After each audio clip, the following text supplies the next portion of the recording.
রাজধানীর চীনমৈত্রী সম্মেলন কেন্দ্রে তরুণ শিক্ষার্থীদের উদ্ভাবনী ধারণা প্রদর্শন ও দেশের ২৯,০০০-এর বেশি মাধ্যমিক পর্যায়ের শিক্ষা প্রতিষ্ঠানে বৃক্ষরোপণ কর্মসূচির উদ্বোধন করেন প্রধানমন্ত্রী তারেক রহমান। এ সময় তার সঙ্গে ছিলেন স্ত্রী ডাক্তার জোবাইদা রহমান। প্যারেডের মাধ্যমে প্রধানমন্ত্রীকে স্বাগত জানান বিএনসিসির ক্যাডেটরা। প্যারেড শেষে ক্যাডেটদের প্রশংসা করে বক্তব্য রাখেন প্রধানমন্ত্রী। অতি অল্প সময়ের প্রস্তুতিতে তোমরা যে শৃঙ্খলা, দক্ষতা ও পেশাদারিত্বের পরিচয় দিয়েছ তা নিঃসন্দেহে বাহিনীর প্রতি গভীর অঙ্গীকারের উজ্জ্বল দৃষ্টান্ত। প্রতি বছর শিক্ষা প্রতিষ্ঠান ও বাড়ির পাশের খালি জায়গায় শিক্ষার্থীদের একটি করে গাছের চারা রোপণের অনুরোধ করেন প্রধানমন্ত্রী।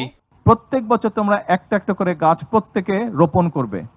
তোমরা যদি প্রত্যেকে একটা করে রোপণ করো গাছ, তুমি দেখবে গাছটা যখন একটু বড় হবে তখন তোমার বন্ধুর মতন মনে হবে তাকে। পাশাপাশি দেশের জলবায়ু পরিবর্তনের ফলে বৃষ্টিপাত কমে গেছে বলে জানান প্রধানমন্ত্রী। তাই শিক্ষার্থীদের মাঝে বৃক্ষরোপণের ভূমিকা তুলে ধরতে শিক্ষকদের সহযোগিতাও চান তিনি। আর শিক্ষকবৃন্দ যারা আছেন আপনাদেরকেও আমি অনুরোধ করব যে স্টুডেন্ট যারা আছে, ছোট স্টুডেন্ট যারা আছে আপনাদের প্রত্যেকটি প্রতিষ্ঠানে, তাদেরকে দয়া করে আপনারা উৎসাহ দিবেন। বৃক্ষরোপণ কর্মসূচি শেষে স্ত্রী ডাক্তার জোবাইদা রহমানকে সঙ্গে নিয়ে শিক্ষার্থীদের তৈরি উদ্ভাবনী বিজ্ঞান প্রজেক্ট ঘুরে দেখেন প্রধানমন্ত্রী তারেক রহমান।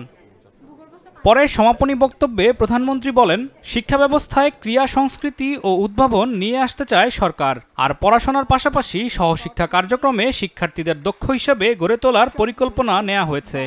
শিক্ষা ব্যবস্থার মধ্যে আমরা স্পোর্টসকে নিয়ে আসতে চাইছি, শিক্ষা ব্যবস্থার মধ্যে আমরা যে কালচারকে নিয়ে আসতে চাইছি, এই যে ইনোভেশনকে যে নিয়ে আসতে চাইছি, আমরা যেই কাজগুলো করতে চাইছি সবকিছু তোমাদেরকে ঘিরে। শিক্ষার্থীরা দেশের ভবিষ্যৎ জানিয়ে শিক্ষকদের প্রতি প্রধানমন্ত্রী বলেন, সীমাবদ্ধতার মাঝেও শিক্ষার্থীদের গড়ে তুলতে হবে।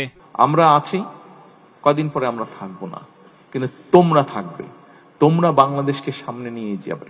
আলিমুজ্জামান সাফওয়ান, দেশ টিভি, ঢাকা। সেটা ইনোভেশনে হোক, সেটা যে